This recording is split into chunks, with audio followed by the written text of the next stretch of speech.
ममता आणि प्रीती दोघी ऑटोने एका खाजगी शाळेत शिकवायला जात असे. एके दिवशी ऑटोमध्ये ममताला अनोळखी फोन आला. तिने कॉल रिसीव्ह करताच पलीकडून जोरदार आवाज आला. कशी आई आहात तुम्ही? तुम्ही तुमच्या मुलाला काही शिकवले की नाही? कसले संस्कार केलेत मुलावर? तुम्हाला लाज वाटली पाहिजे. आपण कोण बोलत आहात?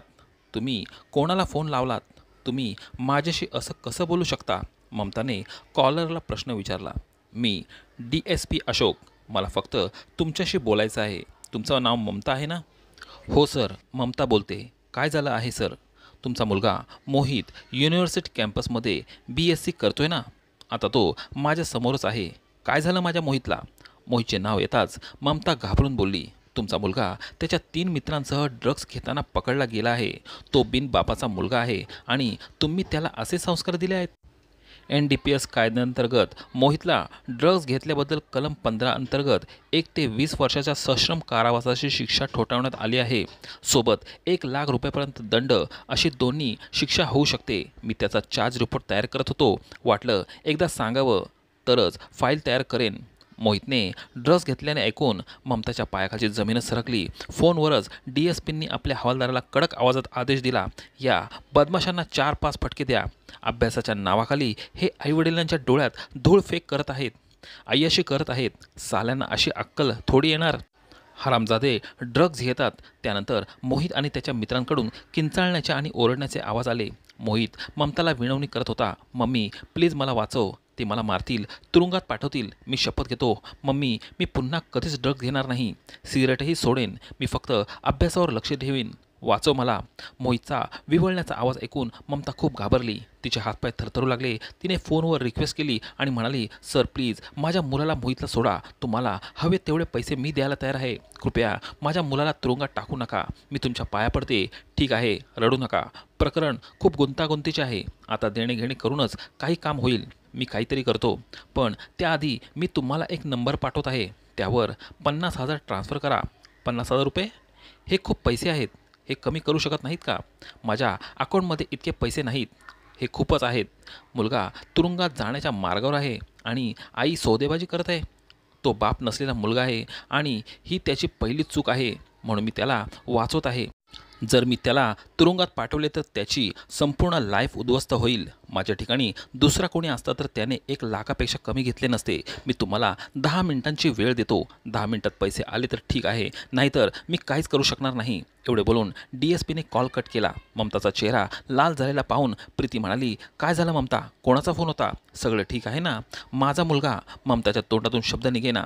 ती रडू लागली. काय झालं मोहितला? प्रीतीने विचारले. तो मूर्ख आधी सिगरेट वगैरे ओढायचा. आता कॉलेजमध्ये गेल्यावर त्याने ड्रग्जही घ्यायला सुरुवात केली आहे. तो शाळेत ड्रग्ज घेताना पकडला गेला आहे. त्याला सोडण्यासाठी DSPंनी 50,000 रुपये मागितले आहेत. मी काय करू? मला काहीच कळत नाही. माझ्या अकाउंटमध्ये फक्त 30,000 आहेत. अजून 20,000 कुठे मिळतील? तू मला कर्ज देऊ शकतेस का? नक्कीच मी करू शकते. तू माझ्या बहिणीसारखी आहेस. पण माझ्या मनात एक प्रश्न आहे.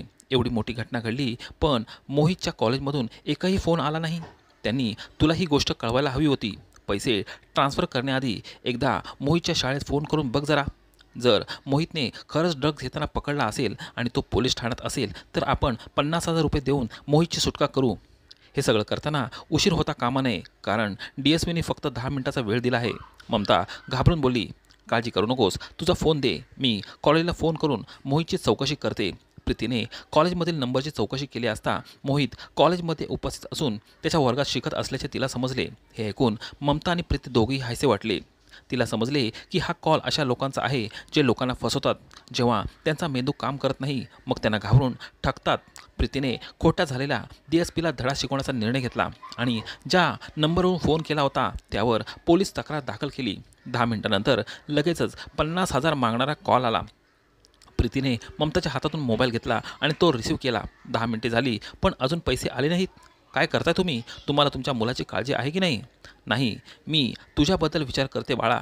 तुला पोलीस पकडल्यावर तुझे काय हाल होतील? कोण आहेस तू? ममता कुठे गेली?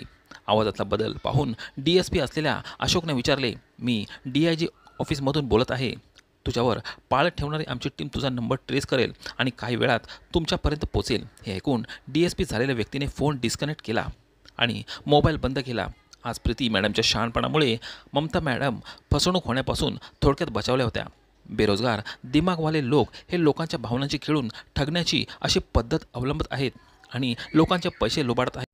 जगात लुबाडणाऱ्यांची इच्छा असलेल्या लोकांची कमी नाही. प्रतिकूल परिस्थितीत स्थिर शांत चित्ताने शहाणपणाने आणि धैर्याने सामोरे गेले तर आपण प्रत्येक समस्या सोडू शकतो. मित्रांनो, तुम्ही सुद्धा अशा फ्रॉड कॉलपासून नेहमीच सावध राहा आणि व्हिडिओ आवडल्यास एक लाईक आणि शेअर करा. तसेच चॅनेलला सबस्क्राईब नक्की करा.